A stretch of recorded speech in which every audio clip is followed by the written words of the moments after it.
Judge, you told him not to drive. The allegation is that he was driving. First of all, Judge, I want to speak on when you told him not to drive, it was because the state told you that he had an ALR suspension. What I've got for you, Judge, I couldn't access it at the time because I don't have access to our closed files. This is an ALR dismissal order. So, okay, There was never a suspension on his license at all. He's been good to drive. but he was also drinking. The concern was that he was drinking. And But Judge, you told him before you left that that you were doing this because there was already a suspension on his license that he couldn't drive. I never got the impression that you were taking that action because he was drinking. he was drinking allegedly, and the Yes. license was suspended. Yes. Can you run his license, please, State? Your Honor, this should be Your Honor, it looks like it was lifted on 4/2/2025. Said, what day was it lifted? 4/2/2025, from what I can see on this license. It's the license. And what are the days that he's alleged to be driving? The second, Judge, let me double check. Does he have an interlock as well?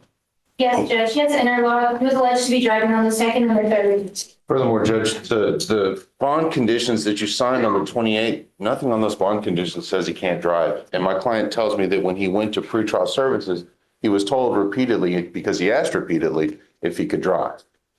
And so I think pretrial has the apparent authority to tell him what the bond conditions are, especially for somebody, a layperson who, when he goes there, he doesn't.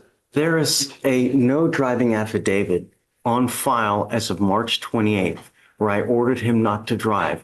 Just because you think you can drive doesn't give you the right to just go start driving in violation of a court order. You come here, you ask for permission, and then we give you permission. You don't just go do something and ask for forgiveness after the fact. It's told by pretrial services. I don't give a damn who Jesus tells him. Judge, you It don't. doesn't matter. A court order is a damn court order. Just because pretrial services just tells you something doesn't.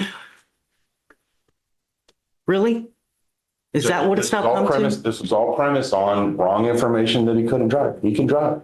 There's nothing wrong with his license. There was no ALR suspension ever. The state told you that. That's why you. It was a suspension It was and not it an was ALR suspension, lifted Judge. on. 4/2, Your Honor. There was no ALR suspension. I got the case dismissed. It's not possible. If there's a dismissal order, then that suspension is contrary to law and it's void. I'm going on what DPS says. I don't have access to what you have. I don't know. All I know is please, you don't need to put your computer. All I'm saying is that regardless, Mr. Johnson, our court order is a court I order. understand. You don't just do something willy-nilly because you think that you're in the right because of this. No, we have court orders for a reason. If you ever do this again, I will have a contempt hearing. I'm warning you now. And the next time you do something contrary to anything, I'm going to throw you in jail so fast, your head's be spinning as fast as a wheel. Now, you have a CDL, am I right? Class A license, Judge. I'm not going to put you in jail now, but I want to make sure that you're not drinking. So does he have a scram on right now? Yes, Judge. Okay, everything's operational? Yes, Judge. Don't do it again.